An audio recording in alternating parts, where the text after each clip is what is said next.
A lot of this isn't going to make sense to you, and I'm sorry about that. I'm just going to start at the beginning, with the house.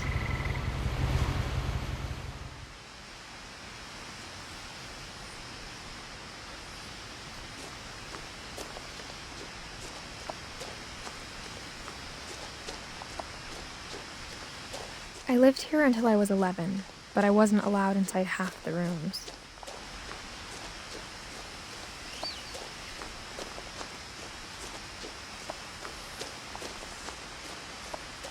I hadn't been back since my brother Lewis's funeral.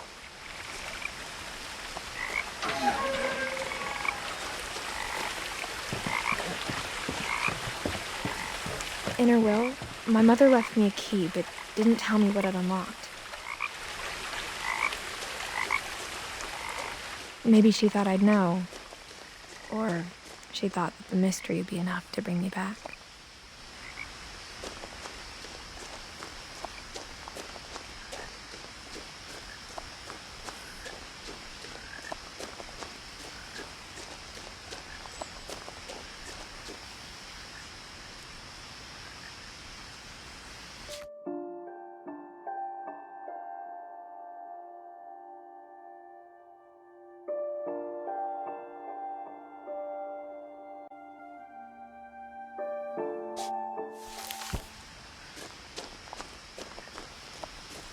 No one had driven this way in a long time, but I saw a few hoof prints.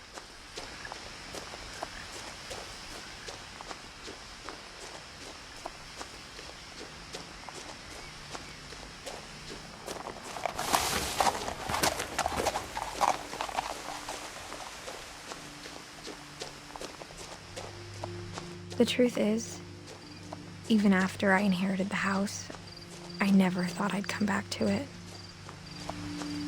But now I had questions about my family that only the house knew the answers to. The house was exactly like I remembered it, the way I'd been dreaming about it.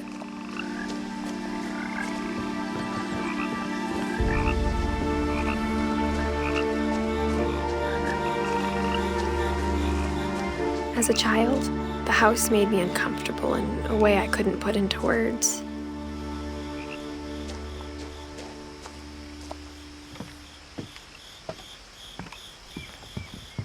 Now, as a 17-year-old, I knew exactly what those words were. I was afraid of the house.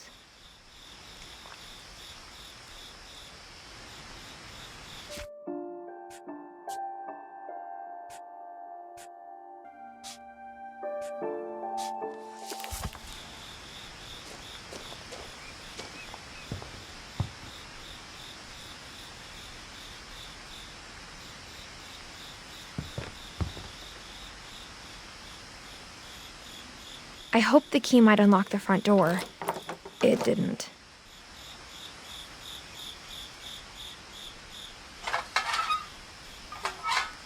Looking in, I felt like the house itself had been waiting for me.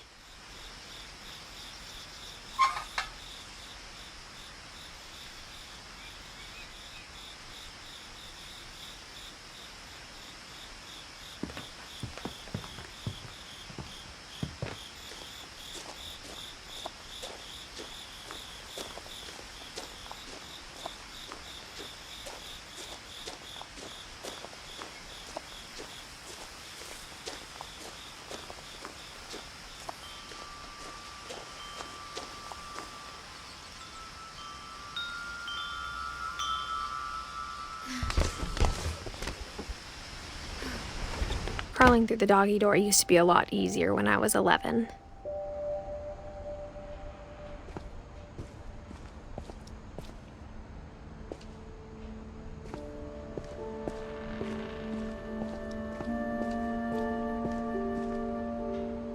The power had been turned off the night we left.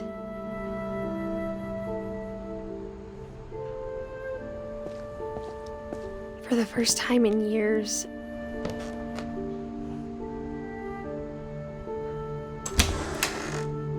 I felt like I was home.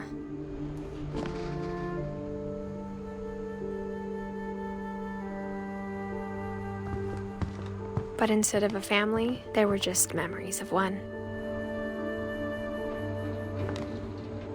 Like how after Louis started working at the cannery, we all got sick of eating salmon. Except our cat, Molly.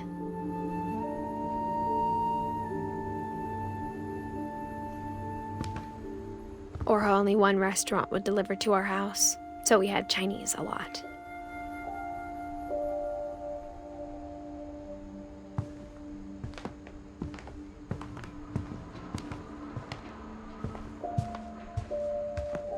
The table was still a wreck from the night we left.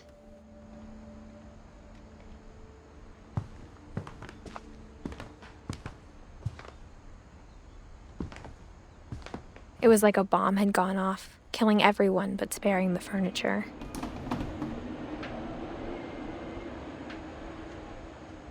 My mom was the only one of us who could imagine Great-Grandma Edie living in a nursing home.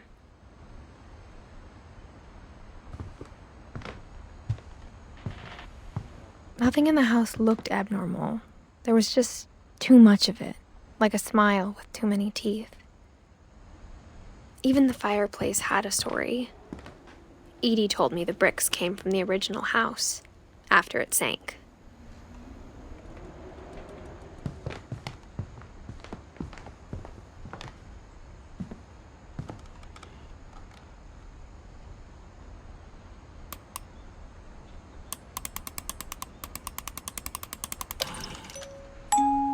Great-Grandpa Sven built a music box for Barbra, along with the rest of the house.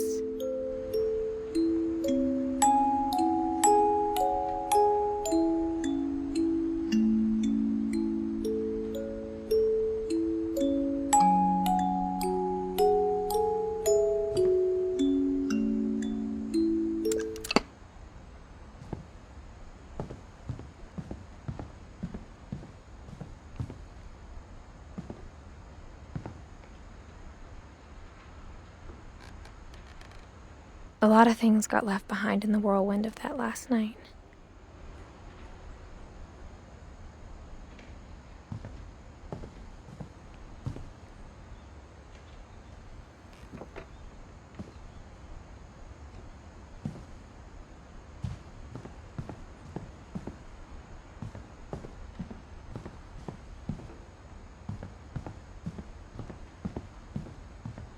Mom always told me to stay out of the basement, so I wasn't too surprised when the key didn't fit.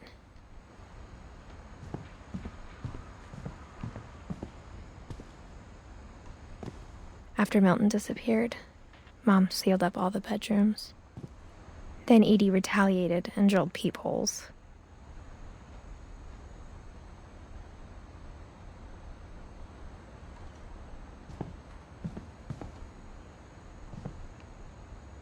I spent a lot of time playing in Great Uncle Walter's room. I think my mom sometimes regretted not sealing it up. Louis told me there were secret passages, but I never believed him.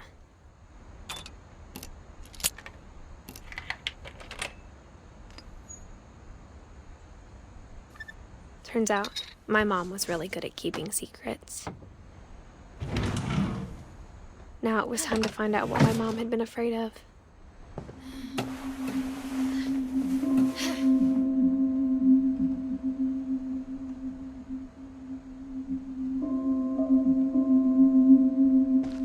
Reading this, maybe it sounds like I had a plan, but I had no idea what was behind that door.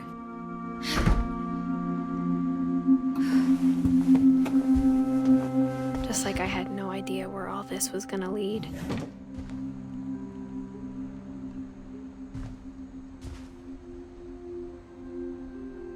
I grew up looking at Molly's room through the peephole. Being inside for the first time, I felt like I'd stepped behind a painting.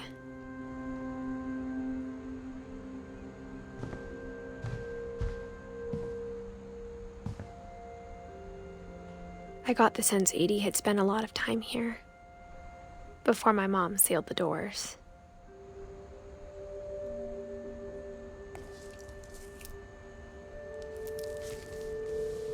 December 13th, 1947. Dear Diary, I'll be gone soon, but I wanted to tell somebody about what's gonna happen. It started when Mom sent me to bed without dinner.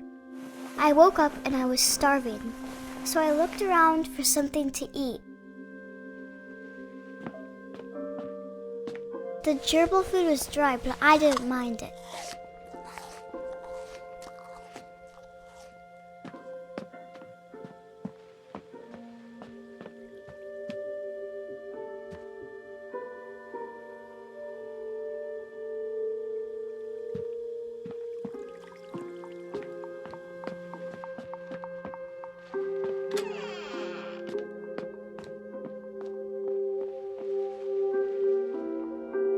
I kept eating and eating.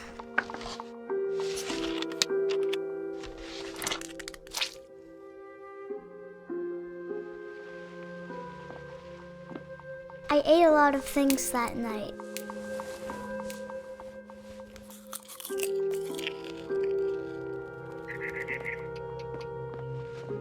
Then I heard chirping outside my window. It was a barn swallow going back to her nest. I reached out for her.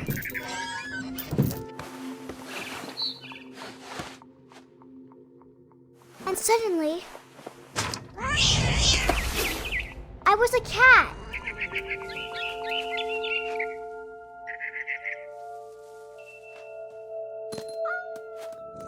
I tried to be quiet, but the bird was really scared.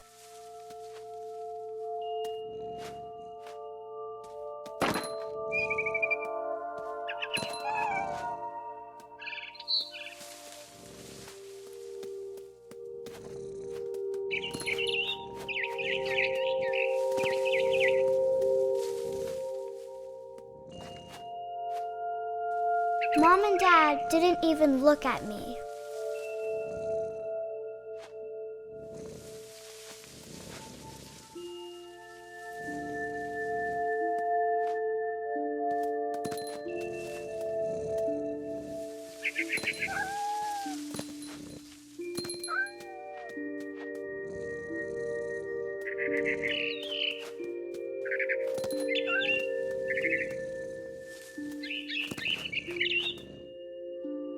I jumped and I almost got her.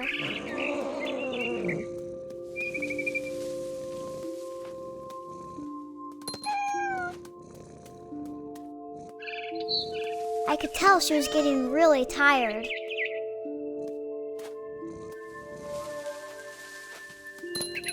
Now I was up in the big tree. I promised Dad I wouldn't climb it anymore. All I cared about was eating that mama bird.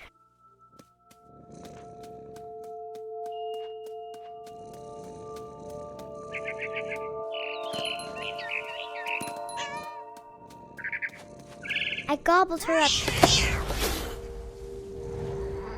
And suddenly, I was an owl. First, all I heard was the wind. Then I heard little teeth nibbling in the grass.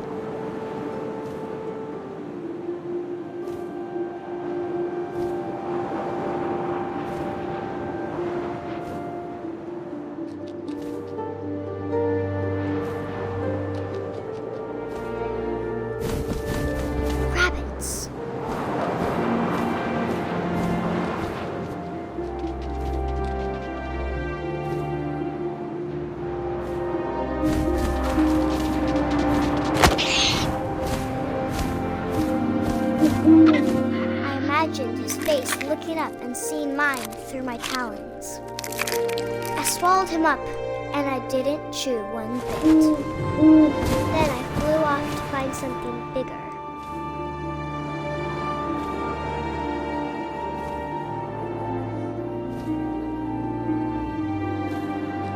A mama rabbit.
She was almost too big to carry.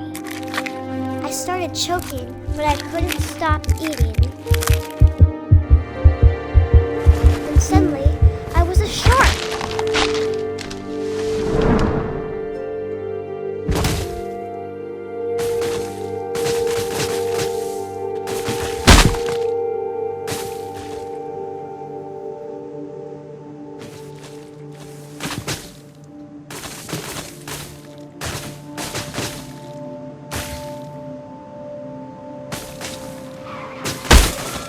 I rolled off a cliff and into the ocean. Now, I was hungrier than ever.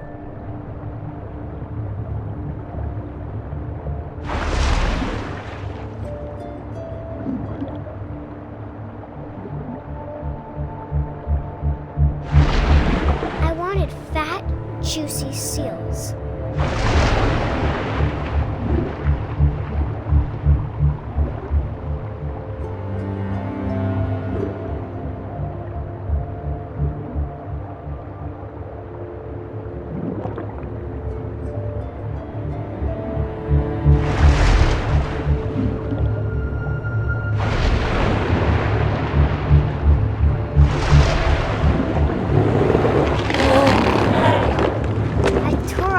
Flipper, and it tasted really good.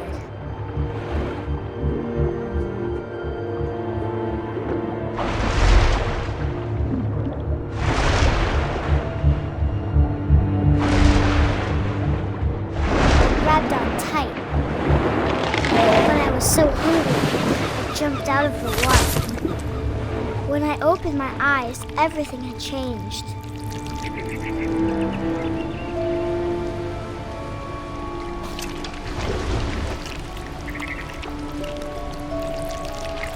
I was a monster, and I smelled people everywhere.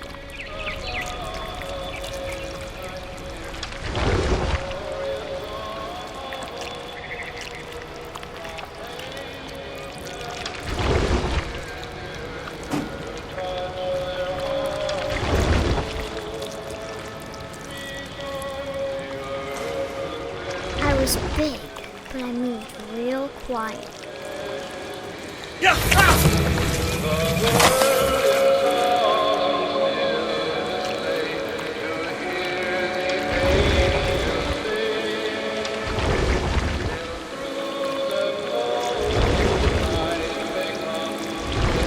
I wanted to stop, but also I didn't.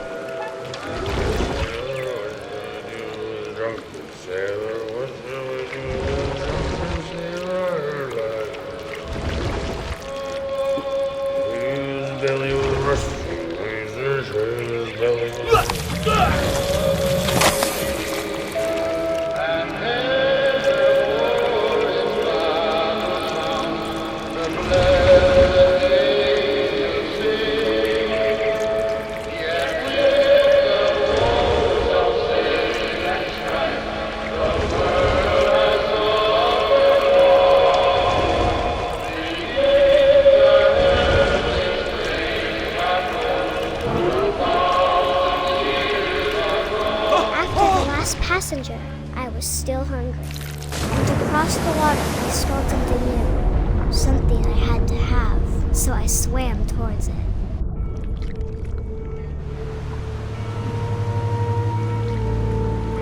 I slithered onto the sand, and the good smell went into an old pipe.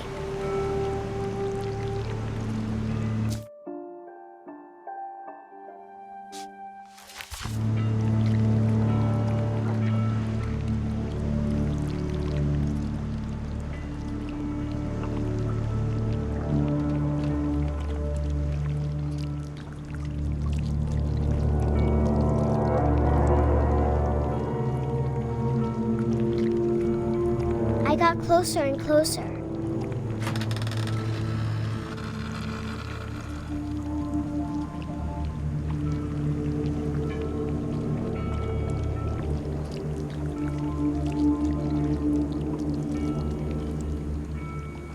All my stomach started growling. And suddenly, I was me again. I held my breath for a long time, but I couldn't hear anything. It's waiting for me to fall asleep. But it's not going to wait much longer. It needs to feed, and we both know I will be delicious.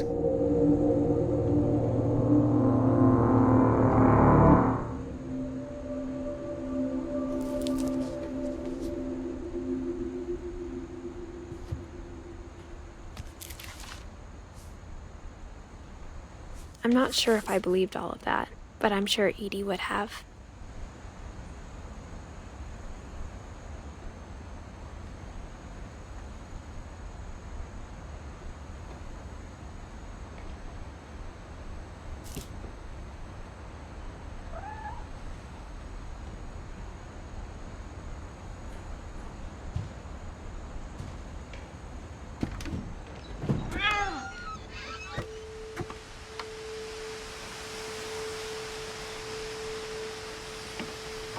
This will be obvious later, but my mom never told me any of these stories. Edie would have, but Mom didn't like bringing up the past. Though, when we adopted a stray kitten, she was the one who named it Molly.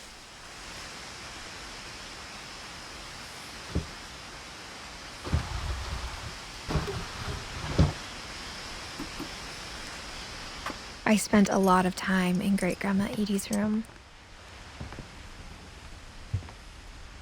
We got along, and it was a good place to hide from my mom.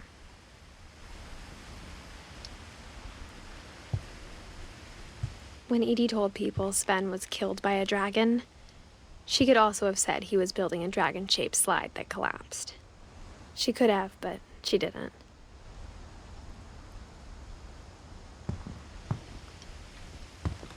One summer, they evacuated the island, but Edie refused to go. For a few weeks, she was a celebrity. I hadn't thought of myself as Edith Jr. for a long, long time.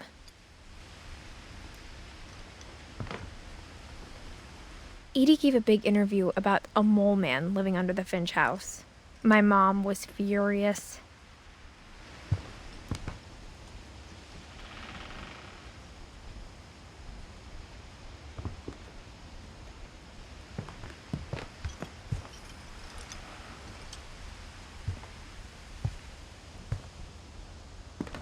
Her room was like a museum.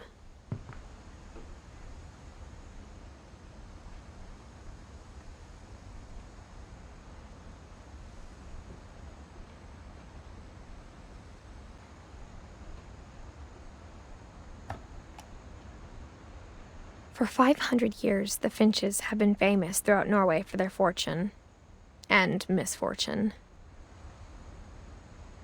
Odin Finch buries the latest victims of the family curse, his wife Ingeborg and their newborn son, Johan. On January 7th, 1937, he set sail with his family and his house, hoping to leave the curse behind. But 40-foot waves off the coast of Washington send the house and Odin to the bottom of the sea. Odin's daughter Edie, with husband Sven and baby Molly, step ashore on their new home, Orcas Island.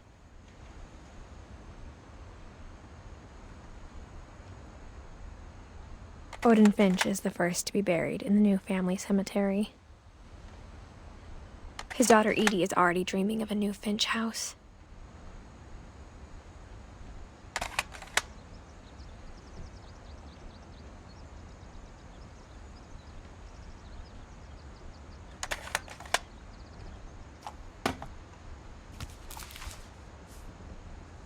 Whatever's wrong with this family, it goes back a long ways.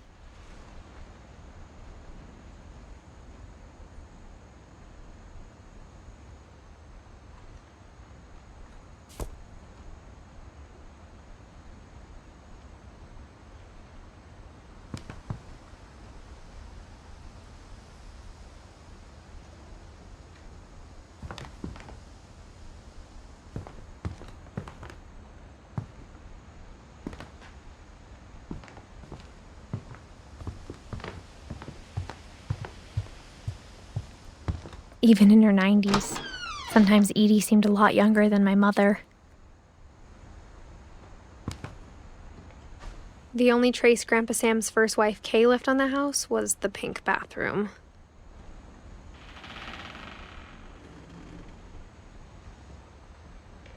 It was a pretty big trace.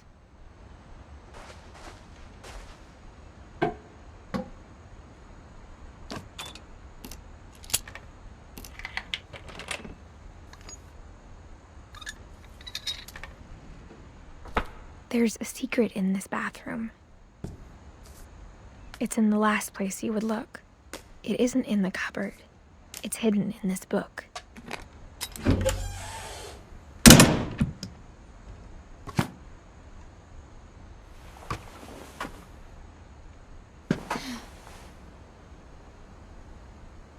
Sven gave Sam an old camera he'd refurbished. He never put it down.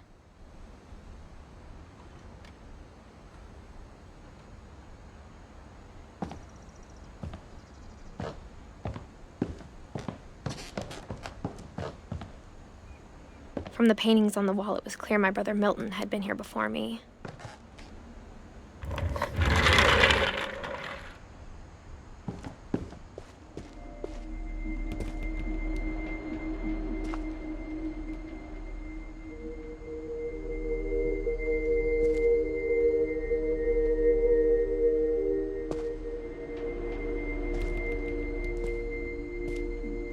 I knew Grandpa Sam had a twin, and that he never talked about him.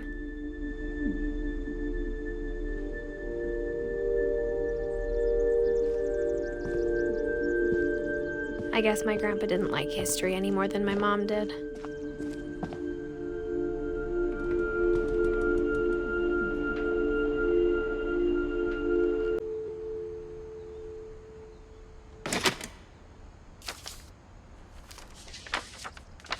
How I Want to Remember My Brother by Sam Finch. The thing I remember is that when he made up his mind, that was it.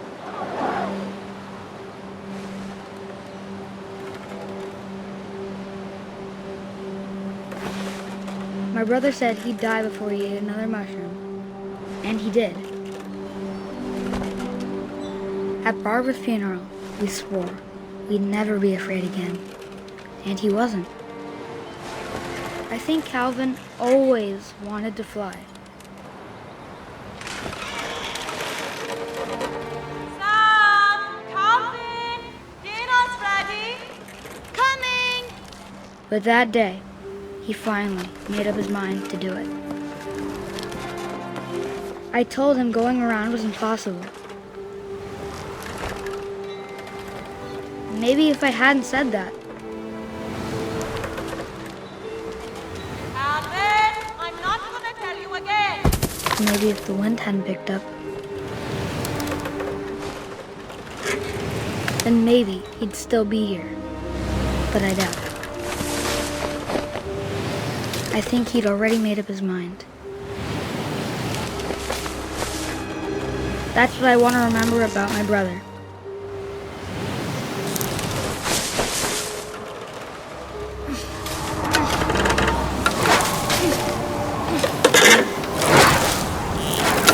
The day he made up his mind to fly. And he did.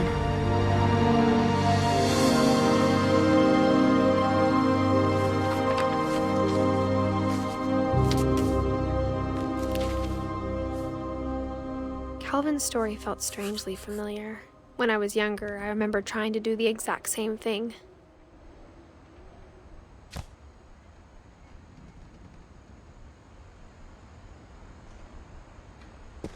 After the funeral, Edie roped off Calvin's half of the room. Mom said Grandpa Sam enlisted at 18 and never set foot in the room again.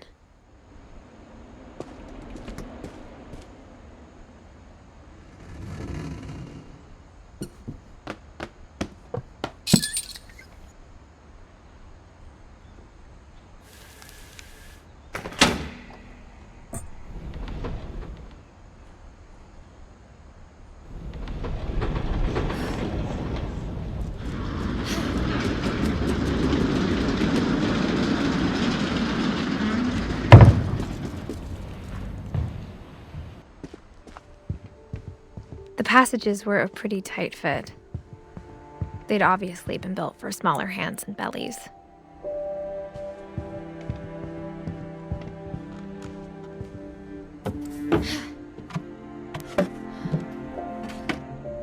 Growing up, I always thought of Barbra as a child star. I never thought about how hard it must have been for her afterwards.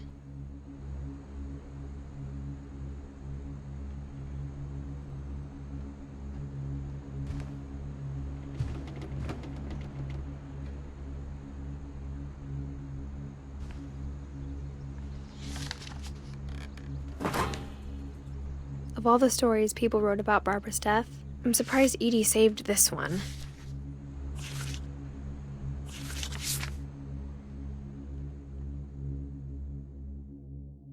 Old Jack here with another ghastly tale inspired by America's most unfortunate family. I'm calling it The Surprise Ending of Barbra Finch. As a child star, Barbra was famous for her scream. Now at 16, she was all washed up. A has-been.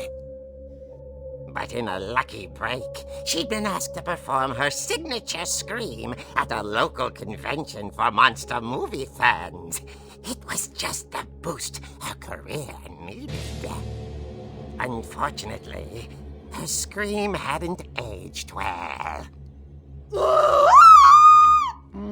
Getting better. I think you just need the right motivation. Her biggest fan and current boyfriend, Rick, was about to demonstrate when... Now that was a great scream. It was Barbra's father, Sven. He'd slipped into a table saw and had to be rushed to the emergency room. So Barbra got stuck babysitting her youngest brother, Walter. Her convention comeback was cancelled. Okay, I'm hearing frustration, but I'm not hearing terror. What if I tried... A gang of hoodlums in Halloween masks have been terrorizing Orcas Island tonight. Police are urging residents to... That came from the basement. You're right! Also, I loved your delivery on that. Why is your basement door locked? Because my dad likes making puzzles and secret passages. There's a key hidden in the music box. The secret is to keep winding and winding until finally the key pops out. Thanks, babe. I'll be back in a sec. 20 minutes later, Rick hadn't returned. So Barbra went to look for him, right on cue. She reached for the music box. And as she wound the key, she listened for Rick, but the house was silent.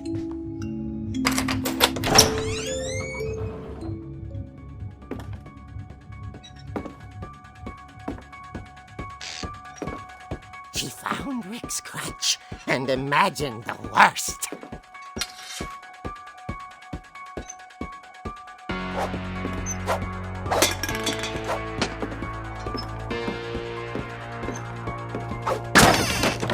Leader is the infamous Hookman killer, Dr. Carl Hamill, who impaled and then ate his family 10 years ago tonight.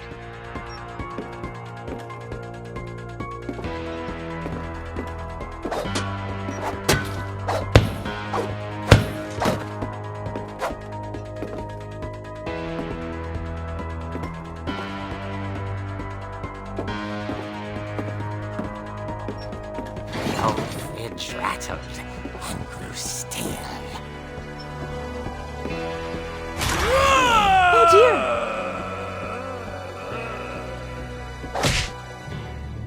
Oh! Rick?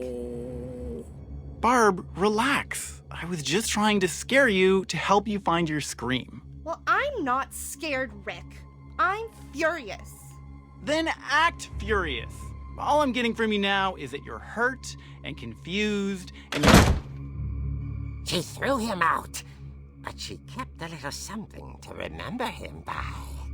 Barb, have you seen my other crutch? And she was still holding it when she fell asleep watching the late picture show. Hours later... Barbra!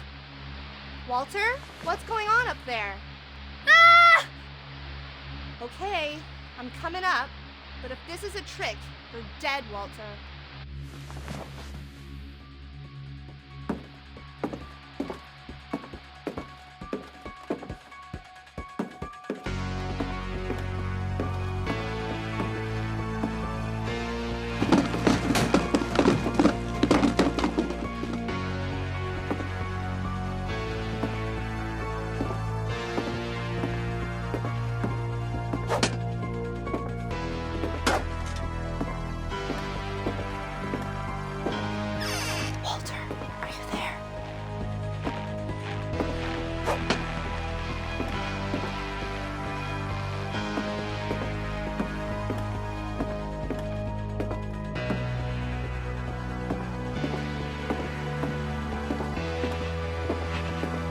Walter had vanished, but his bedside radio was still on.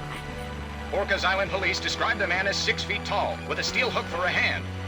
Residents are urged to lock all doors and windows and notify the police of any suspicious activity. Barbra turned, saw the hook man, and was speechless. He was quite smashing.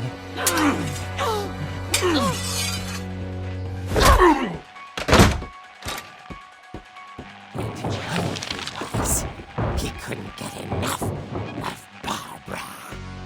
Okay, Barbra, there's gotta be another way out of here.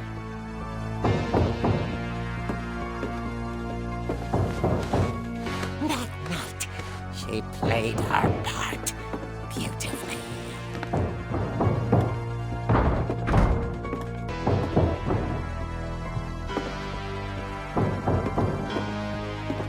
She thought about abandoning Walter, but just couldn't do it. Molly's door hadn't been opened in years. The hinges groaned.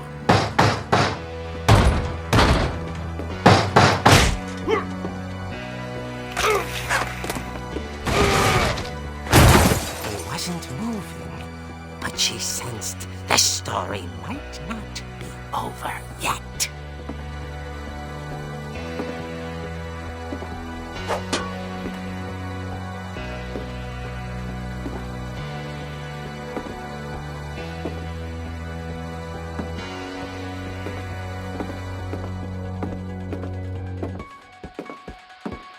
The hookman had vanished. She listened for his breathing, but all she heard was...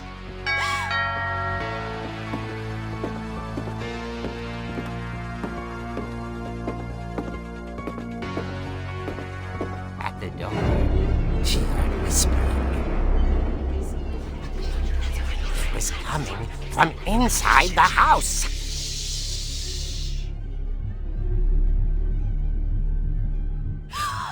Oh dear.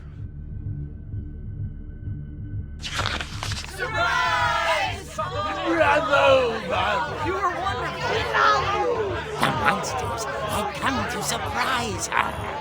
For Barbra, it was a dream come true. Then she saw what kind of monsters they were, and she realized what was about to happen. She was going to be famous. And with her final breath, Barbra Finch gave the performance of her life.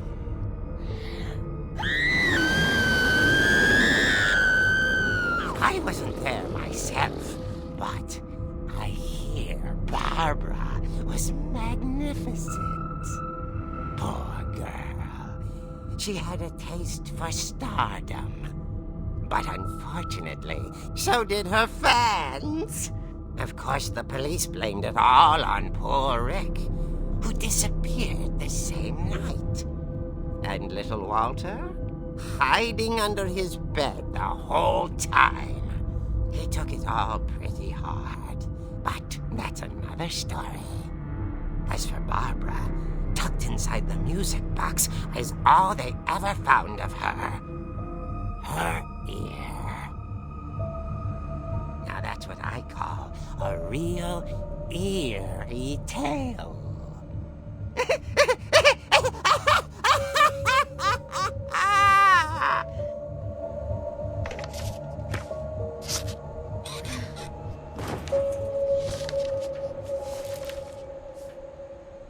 Edie told me all Barbra wanted was to be remembered, as absurd as that comic was. Maybe what Edie saw was a happy ending.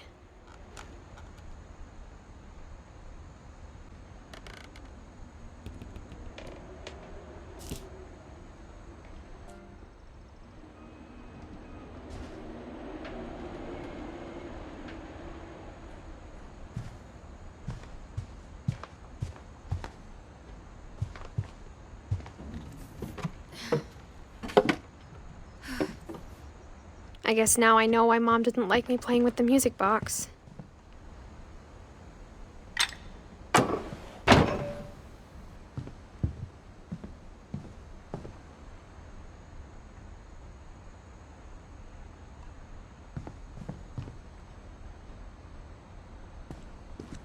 Mom must have locked the third floor stairs on the night we left.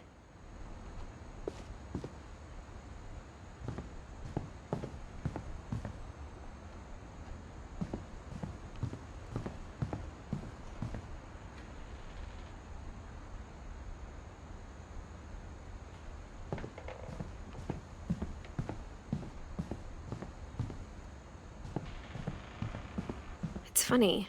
All those times I played with the music box and never found the basement key.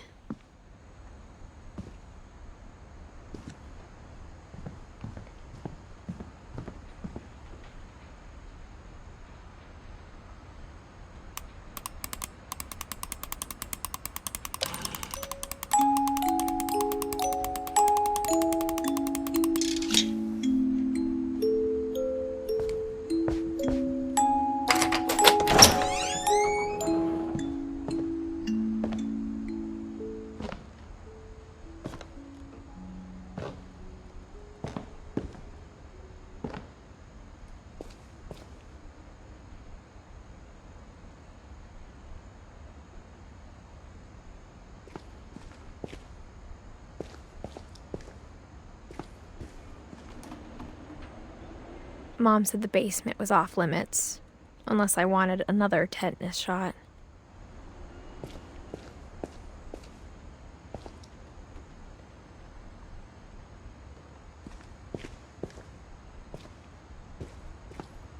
I saw Edie sneak down to the basement once, carrying packages.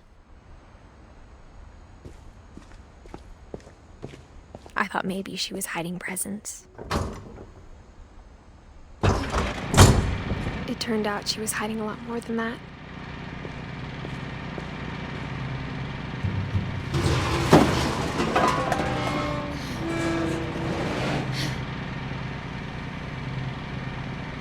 I remember asking Mom once about where Walter had gone. She said after Barbra died, he got as far away as he could. If there's a pattern in all these stories,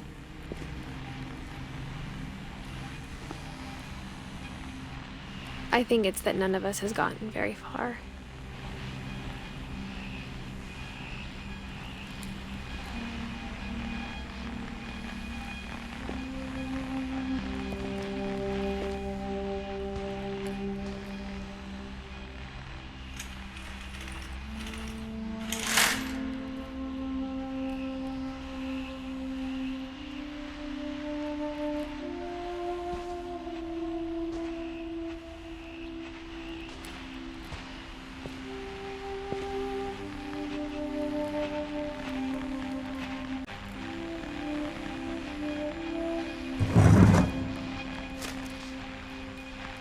Goodbye, everyone. I can't believe I've been down here for 30 years. On that first day, after the shaking started, I didn't think I'd survive a week.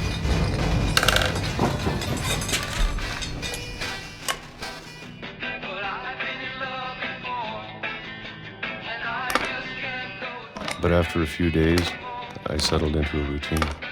That's what kept me sane. Having a schedule, living for today. I always expected to be dead tomorrow. But if you wait long enough, you get used to anything.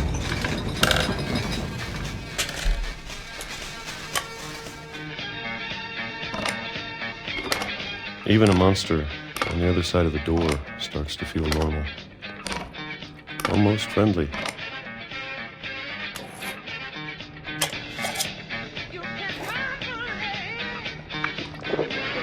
And then one day, everything just stopped. Whatever that thing was, it was gone. Maybe it got tired of waiting. Or maybe I just got tired of being afraid.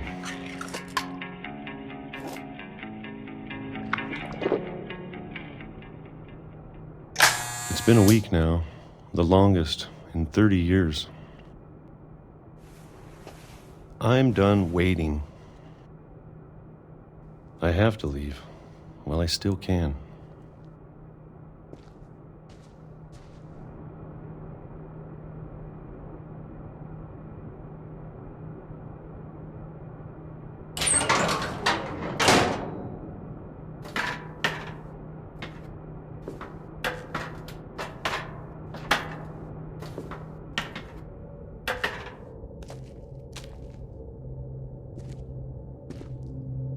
I know it's out there, somewhere. Whatever killed Barbra and Molly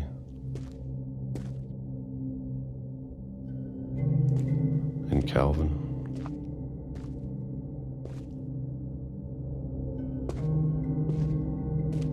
Maybe this is all a mistake. But I need to stop living the same day, even if it kills me.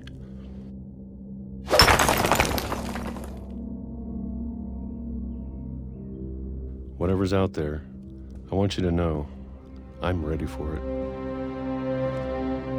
I'm going to appreciate all of it, especially the food. I don't mind if I only have a year left, or a month, or a single week. I'd be happy with one new day. I can already imagine the sun on my face.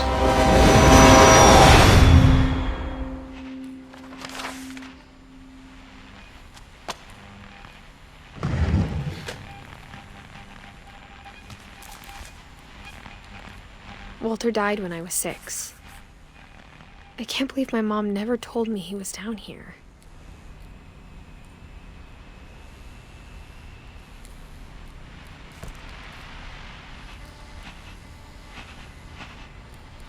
I'm sure my mom was trying to protect me.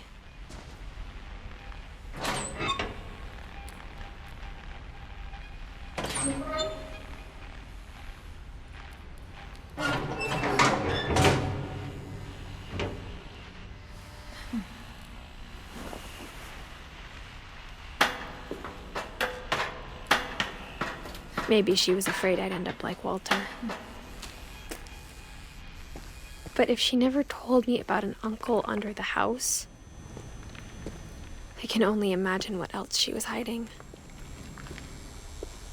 I don't want to make the same mistakes she made.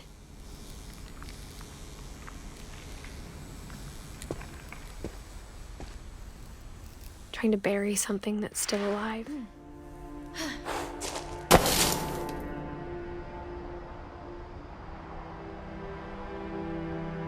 Now that there's only one of us left, or maybe 2, I thought it was time I heard the stories for myself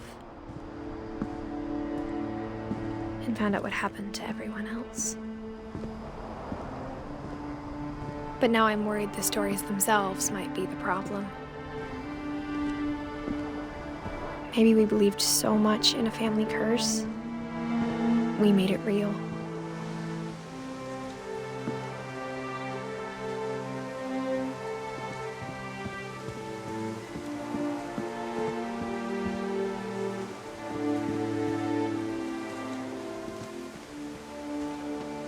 I don't know if I should even be writing this.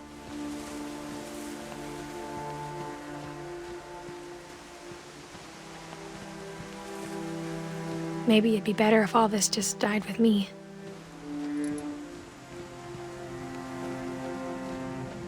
But I thought you should know about your family.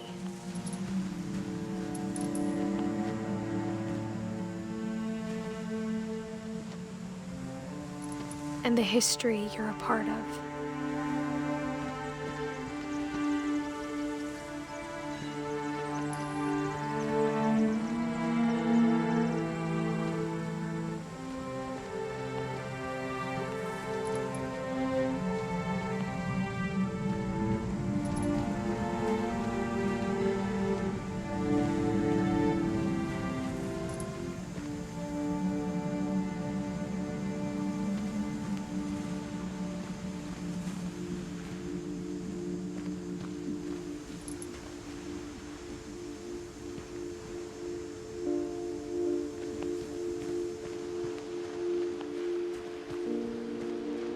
Though to be honest, I feel as lost as you probably do right now.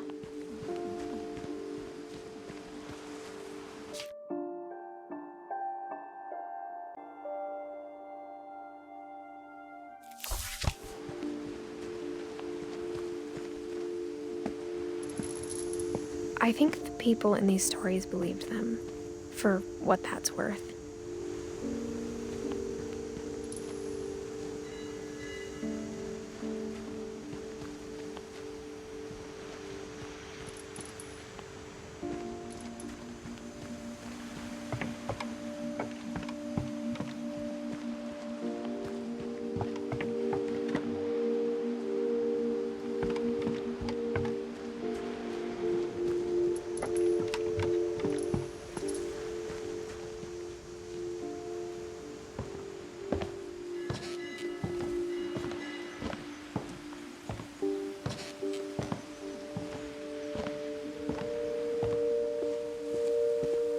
When you look at the house, that history of imagination and stubbornness and madness, any of it seems possible.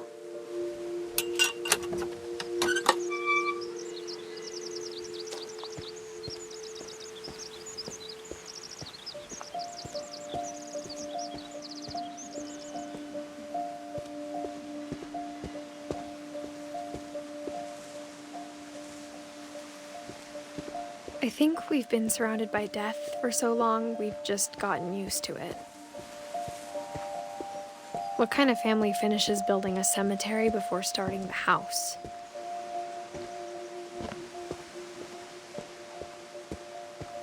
It's embarrassing for me to admit this, but the pet cemetery made me more uncomfortable than the human one.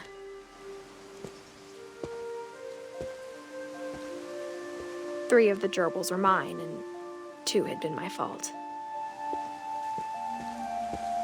Sven built the house, but it was Edie who designed the cemetery.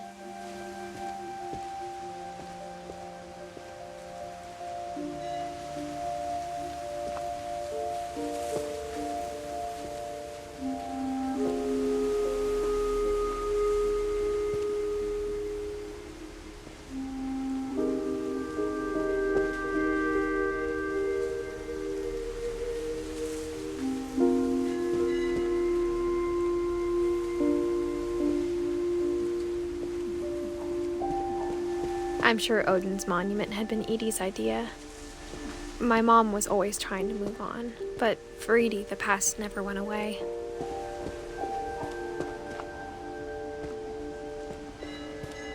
She could see it poking out of the water at low tide.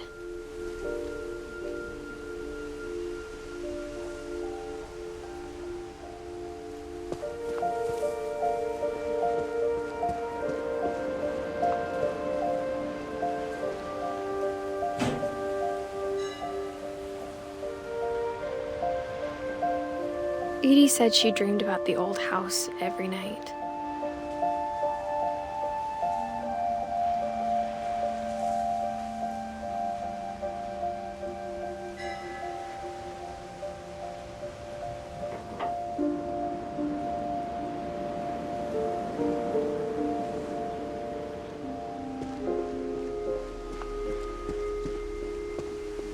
Edie's side was always easier for me to understand. But the older I get, the more I can see where my mom was coming from.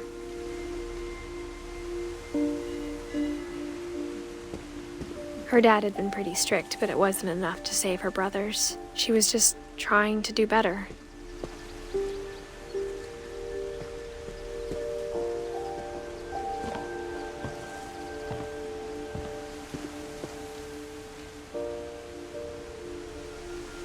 She lost 2 of her brothers, just like I did. I get why she tried so hard to protect us.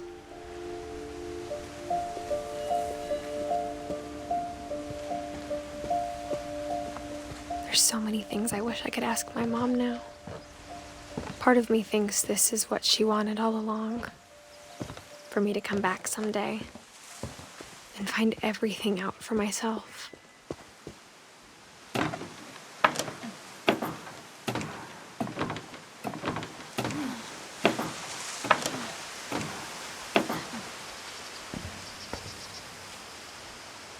But looking back on it now,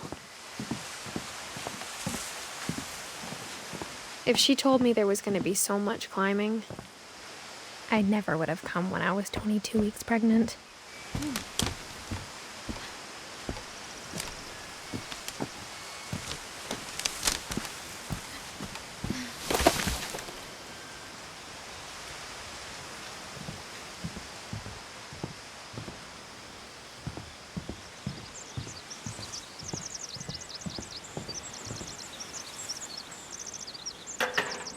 I never met Grandpa Sam, but I think he and my mom had a lot in common.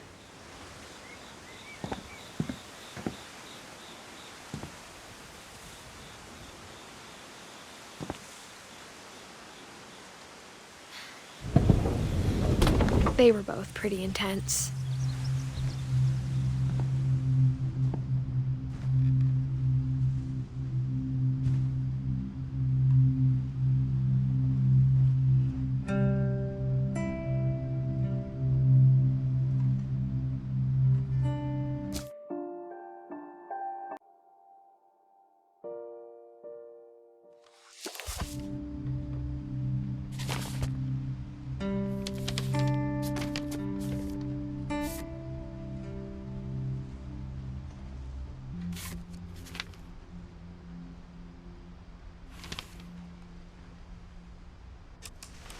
Dawn, I promise, you'll never forget this weekend.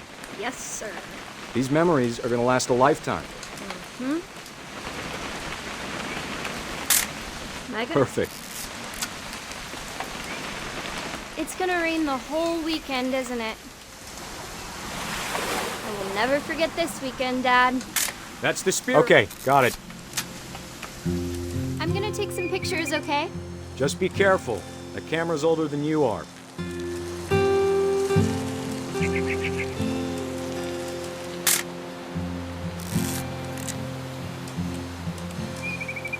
You're right, Dad. It's starting to clear up. Still freezing, though.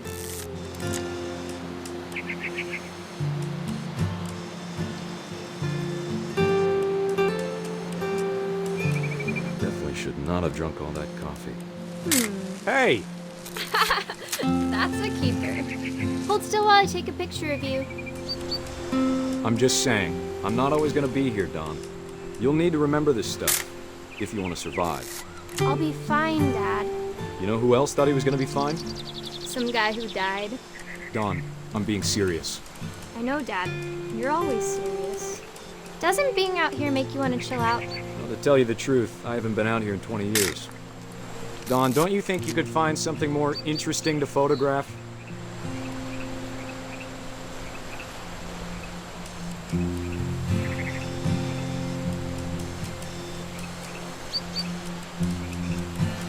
Dad! Good eyes, Dawn. Before you take the shot, let me get a picture of it.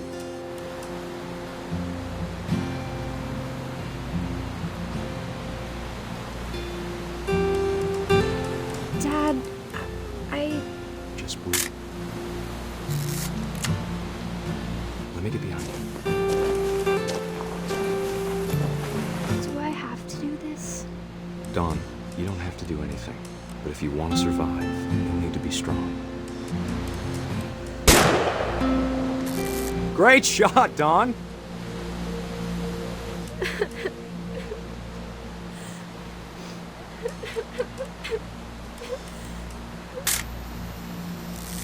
I'm proud of you, Dawn. Always remember that, okay?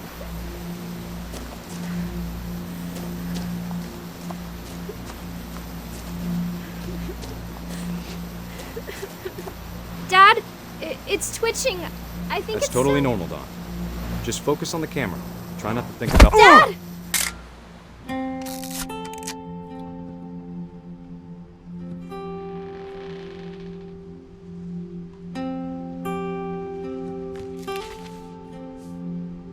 Of all these stories, that's the one I wish most that my mom had told me.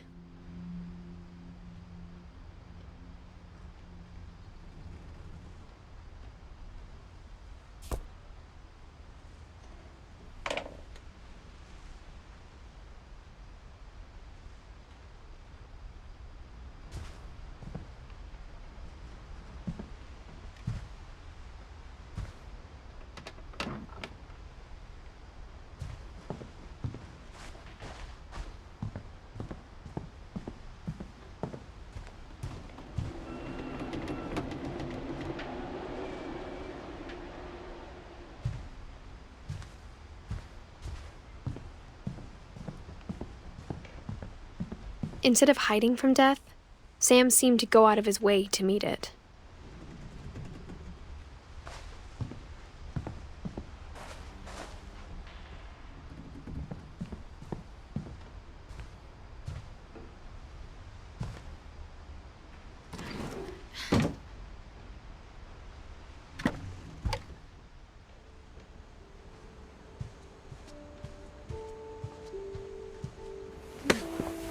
After Sam died, my mom and Edie got really close. They'd both lost a lot.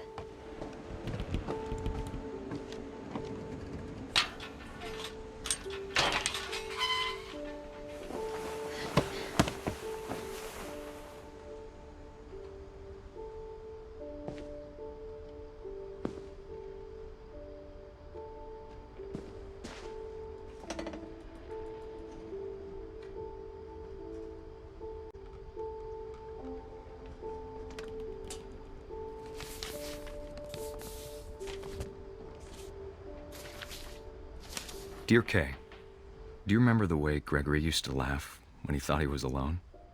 Like something funny was happening, but only he could see it.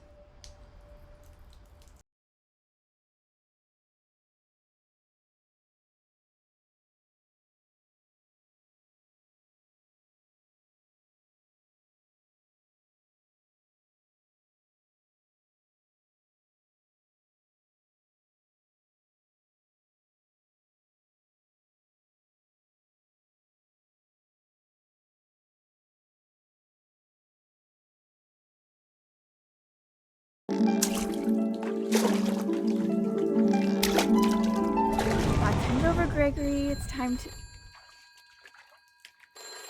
Hold on, sweetie. Hello? Sam?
you could. Maybe if I hadn't called that night. Damn it. Hold on, I don't want Gregory to hear this.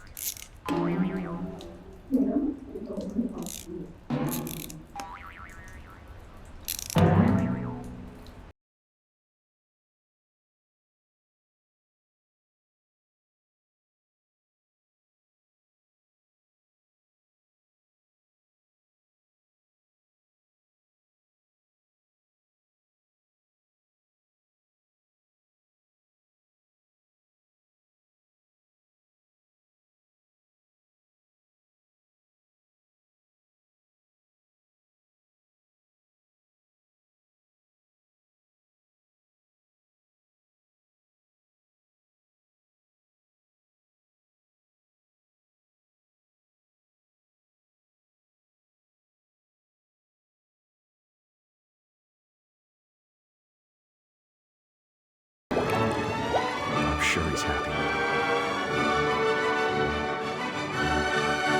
He'd want you to be happy too. Good luck, Kay. Love, Sam.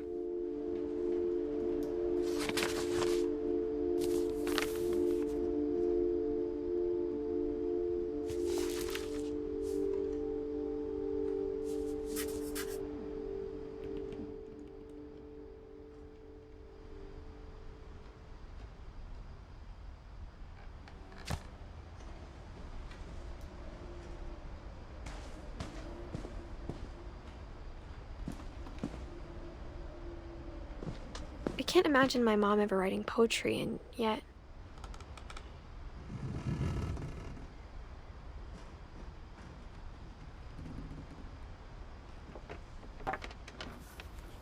A poem for Gus, who always said the wedding was a bad idea.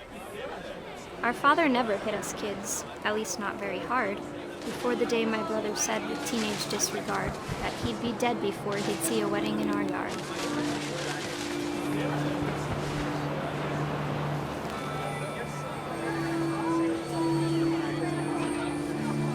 My father made him come, of course, but Gus stood far apart, just flew his kite and bottled up the storm inside his heart.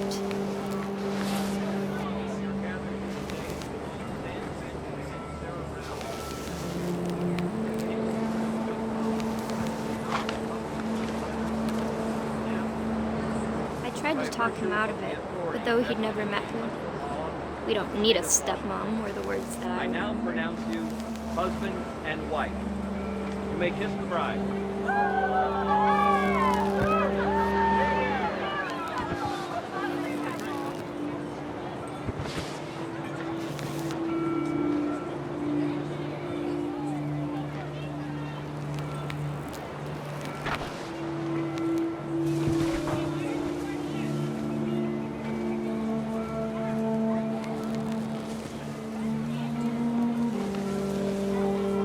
When the time for photos came, Dad ordered him to come here. But Gus declined, and as a sign held up his middle finger.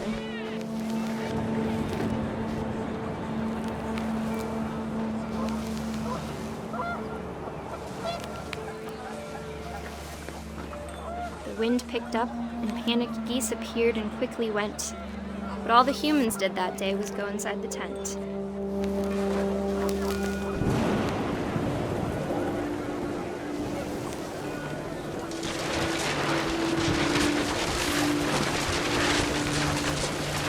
Rain came down in buckets then, but no one seemed afraid that nature might destroy the tent our dad had crudely made.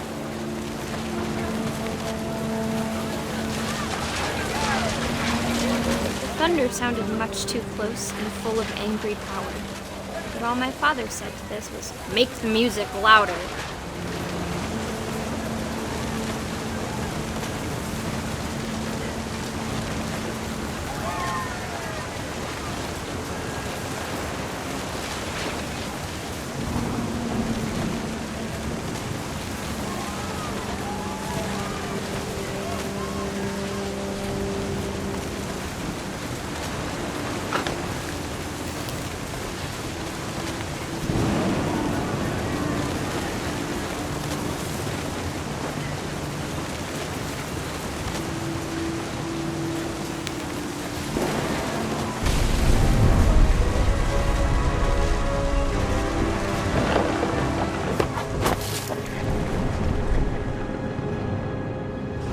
I wish that I could truly say I thought about you on that day.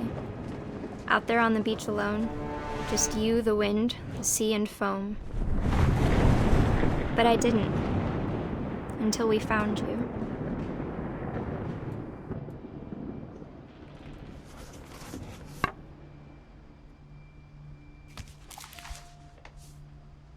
She never talked about him, but Mom told me once if I was a boy, they were going to name me Gus.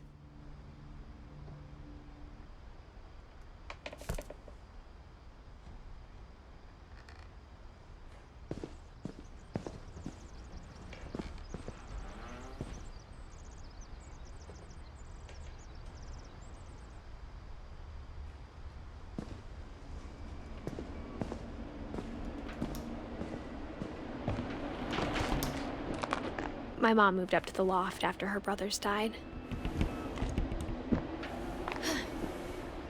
At the time, it was as far away as she could get.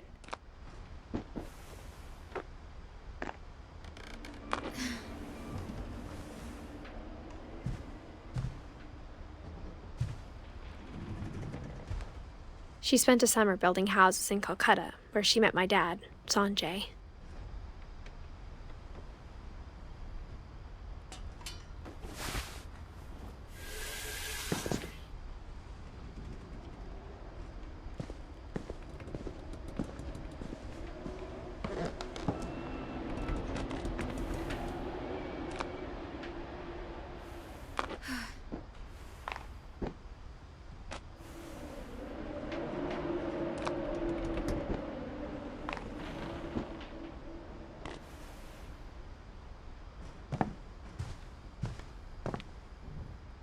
My mom moved to India a week after graduation and got a job teaching English.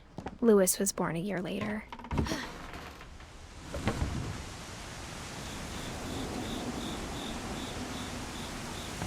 When my dad died, I don't think Mom knew where else to go. I'm sure Edie was happy to have her back. And to see kids in the house again.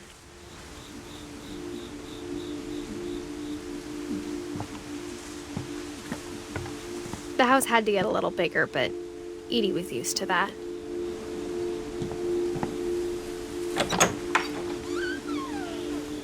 And for a while, things were good. Almost normal.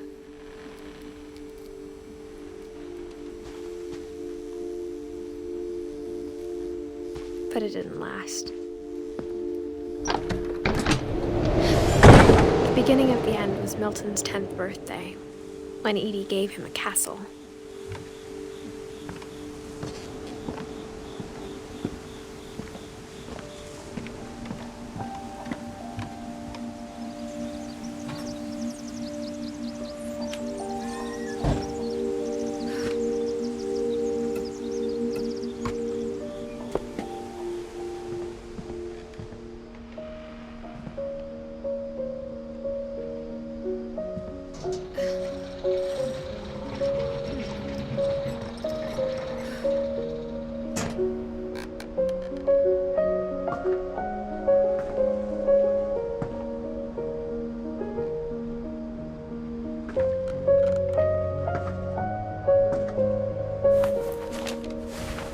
Milton Finch in The Magic Paintbrush.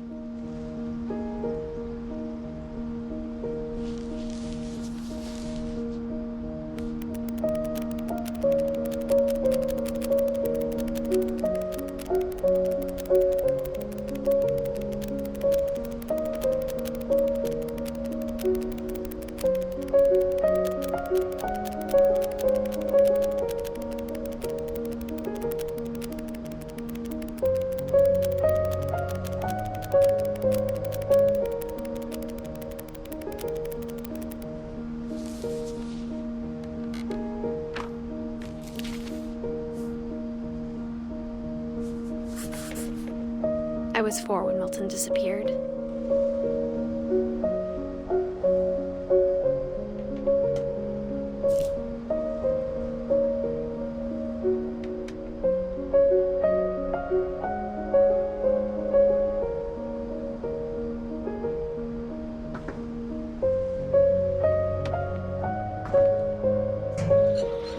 Mom spent months searching for my brother. Then she sealed the doors.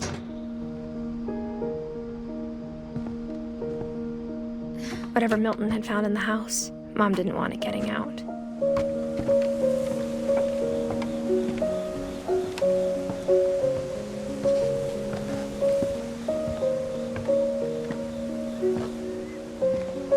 Mom definitely blamed Edie, but I think Louis blamed himself. After he graduated, he just spent more and more time in his room, until Mom got him a job at the cannery.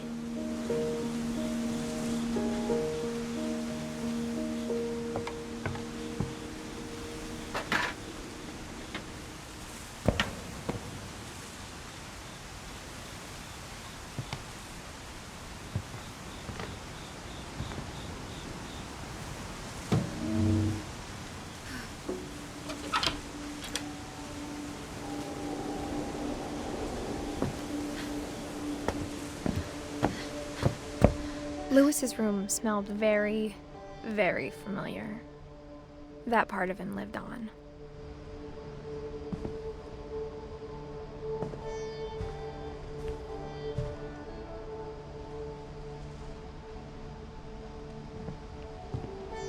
Louis and I spent a lot of time playing games together, but he was surprisingly bad at them. He died a lot.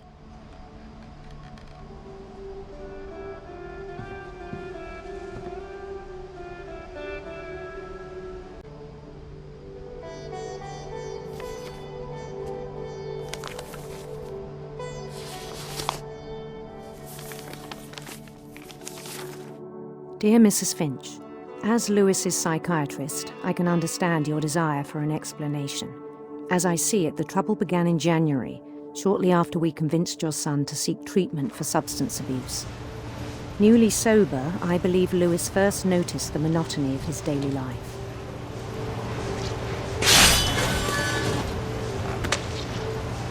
He kept working at the cannery, but he withdrew part of himself. In our sessions, I saw the same behavior. His mind began to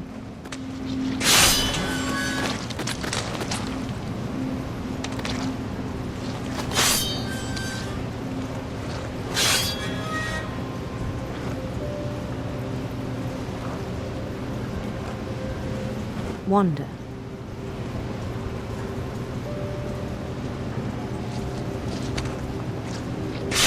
I asked him to describe it.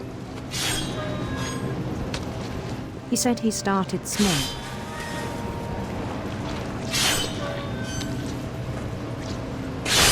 Imagining a labyrinth.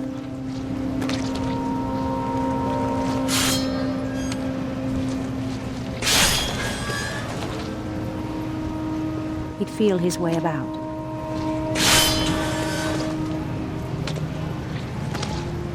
Then something moved. Bats. And toads.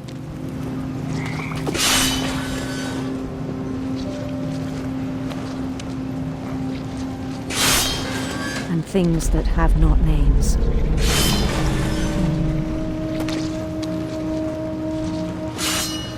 He knew it was all in his head.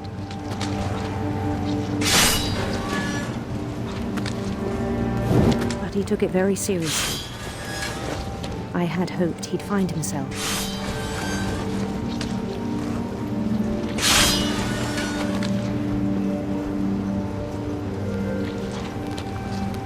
But he found something more. I worried about him then. Daydreaming at the cannery. I spoke with his boss.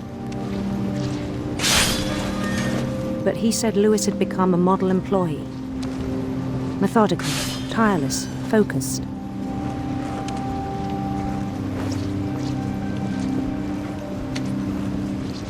Like a whole new Louis. So I let him go on.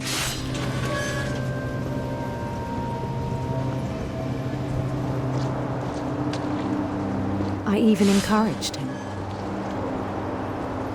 It seemed very promising at first. He told me he'd made a new friend.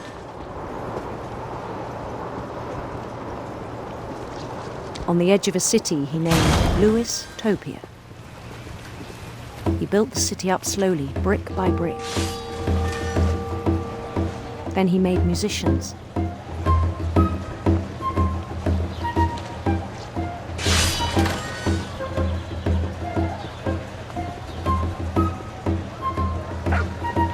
And songs for them to play. He talked about starting a band. And he was always humming something. Every day his imagination grew stronger.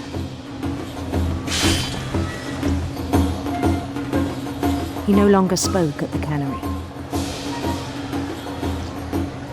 But his chopping was as reliable as ever. Then one day it struck him that all the cheering crowds, even the stones under his feet, were all in his imagination, so he could do whatever he wished.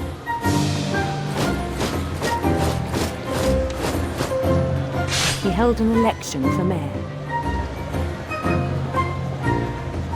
And he won. They begged him to stay, but his mind was already wandering. It became a game for him.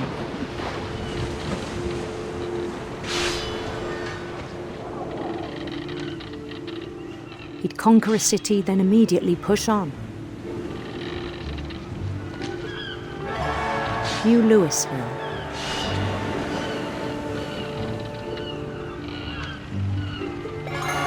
St. Louis. He started drifting away from our reality.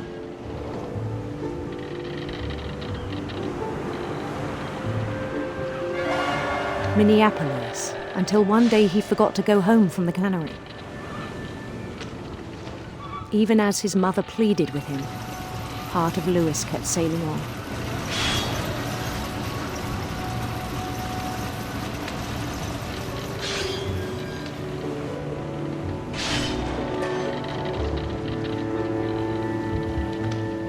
In Louisburg, he heard rumors of a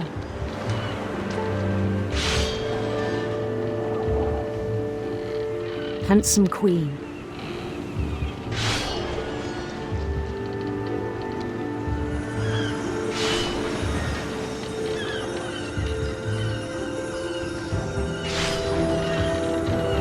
The queen was on her own quest for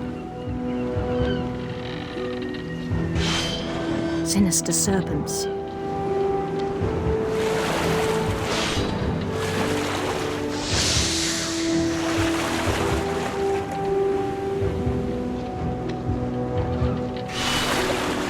He followed the sound of her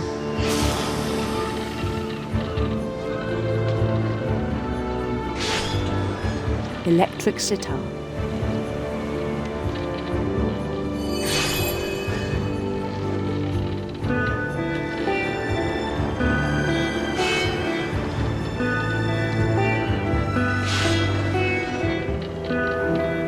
His chase led him to a golden palace east of the sun and west of the moon. Even then, his logic remained sound.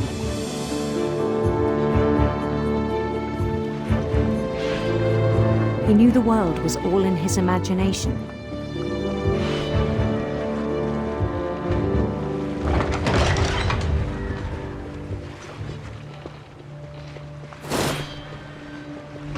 But he was so proud of having created it.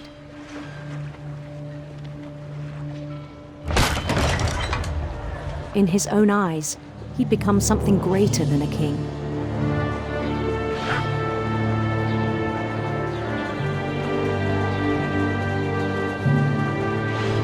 For someone who'd never known success in the real world, I think it was overwhelming. And then it struck him that the real Louis was not the one chopping salmon, but the one climbing the steps of a golden palace.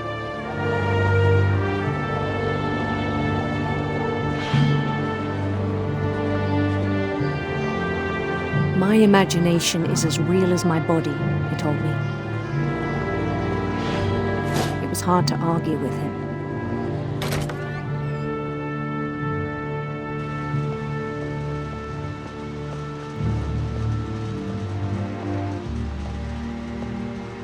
He began to forget the world we know.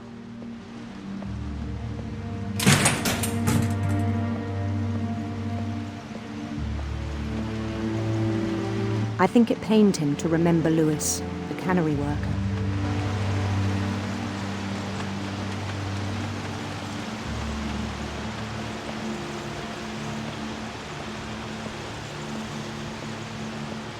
He began to despise the man with a royal contempt.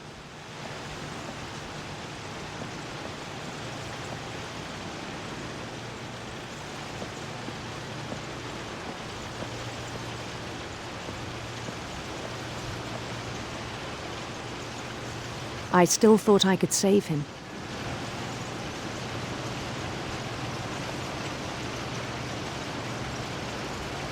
Even after he said he was being crowned king over all the lands of wonder.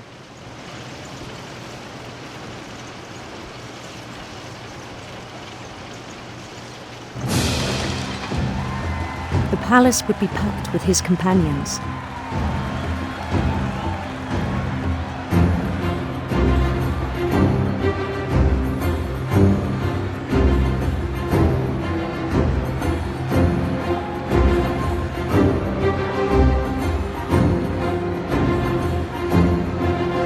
Including the wise Calico who'd insisted on inviting him.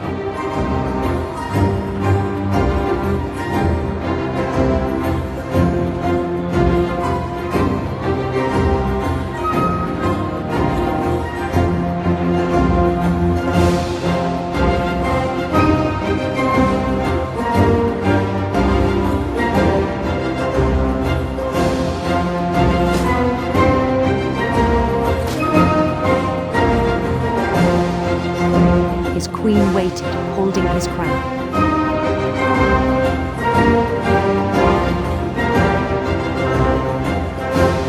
There was only one thing left to do.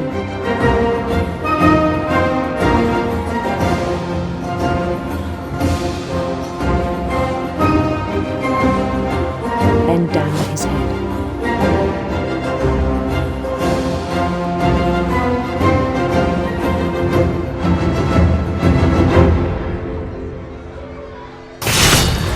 The rest I think you know. Mrs. Finch, your son was a kind man who will be missed by all of us who knew him.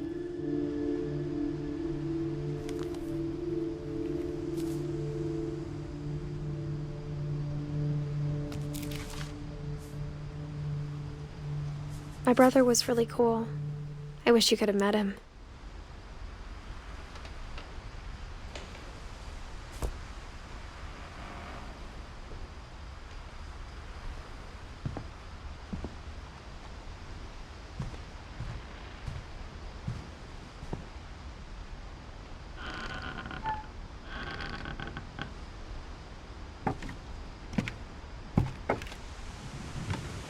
On the way back from Lewis's funeral, my mom told me to start packing. She waited until the day before we left to tell Edie. I'm not sure if she wanted to make it easier or harder. I wish we'd stayed.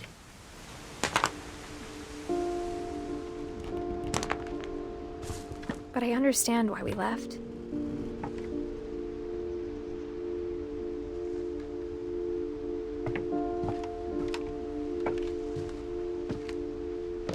My mom ended up leaving everything behind. What happened that night had been coming for a long time. Maybe it should have come sooner.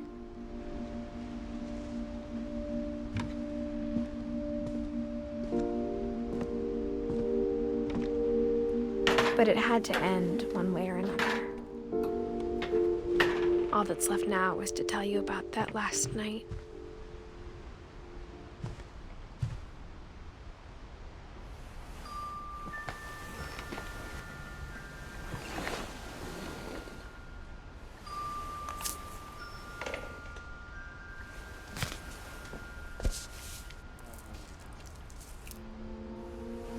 That whole last day, Edie just watched us pack and didn't say a word. Until supper, when she raised her glass and said, "To our final night together, and all our final nights apart." Grandma, you know what I said about alcohol. Some of your medications are very Edith, specific. I left a present for you in the hallway. Why don't you go open it? The grown-ups have to argue now. I'm sorry, you're right. We're all leaving tomorrow. Let's just enjoy our last... I'm not leaving. Edith, you're excused.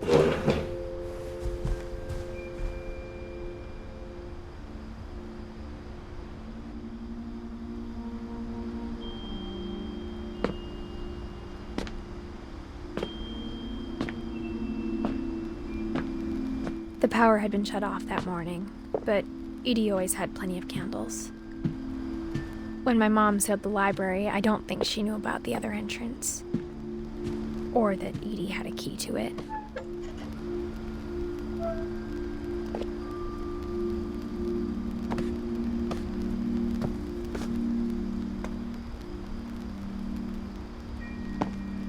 That thing you're afraid of isn't going to end when you leave the house. Edith has a right to know these stories. My children are dead because of your stories. I think it's best if Edith and I leave tonight. We'll have the nursing home send a van for you in the morning, okay?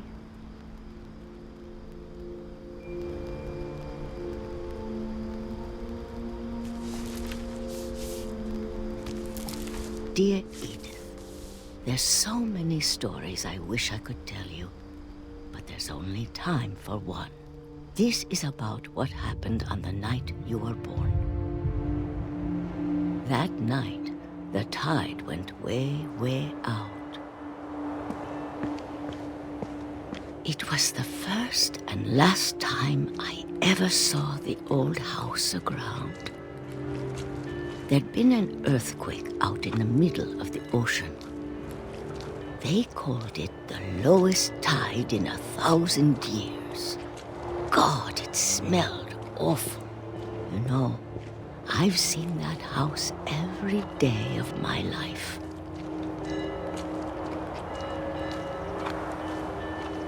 But I never thought I'd go back to it.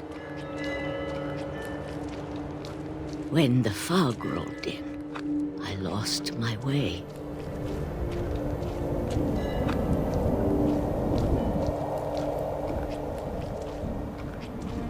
I got turned around.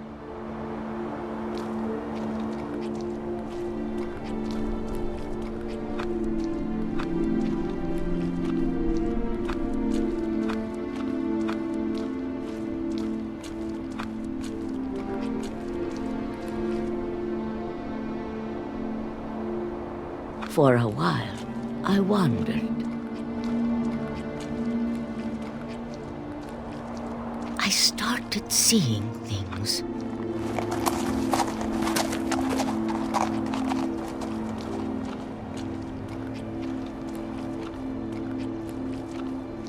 Things I'd forgotten had ever existed.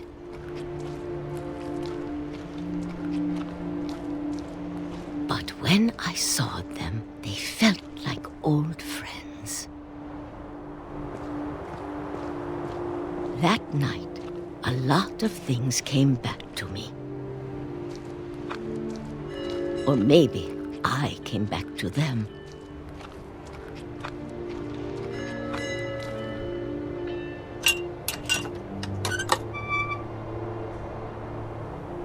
Things I can't explain, but that I need you to try and... Edith, what are you doing in here? It's mine. Edith! Mom, you're gonna rip it! Let go! I kicked and screamed, but Mom dragged me to the car.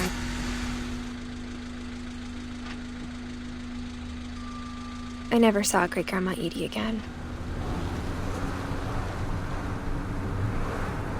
The next morning, the van came to pick her up, but she was already gone. After that, we moved around a lot.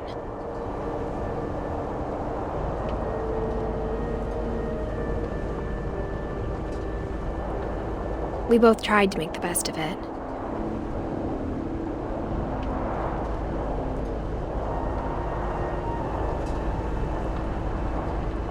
A few years went by.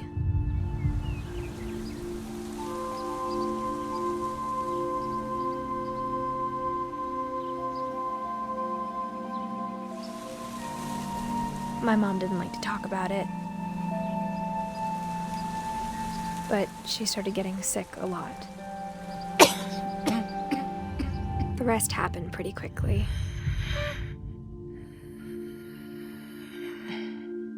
She got better for a while, and then she didn't.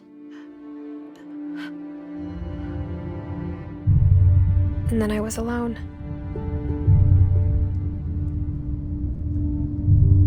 The last Finch left alive.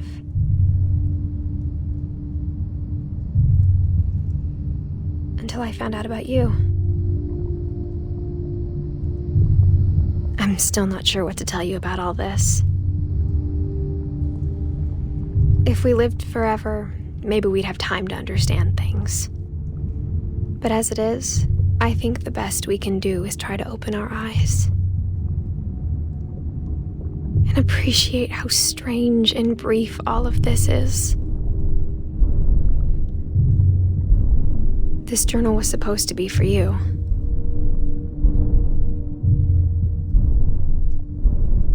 But now I hope you'll never see it. I just want to meet you and tell you all these stories myself. But I guess if you're reading this now, things didn't work out that way.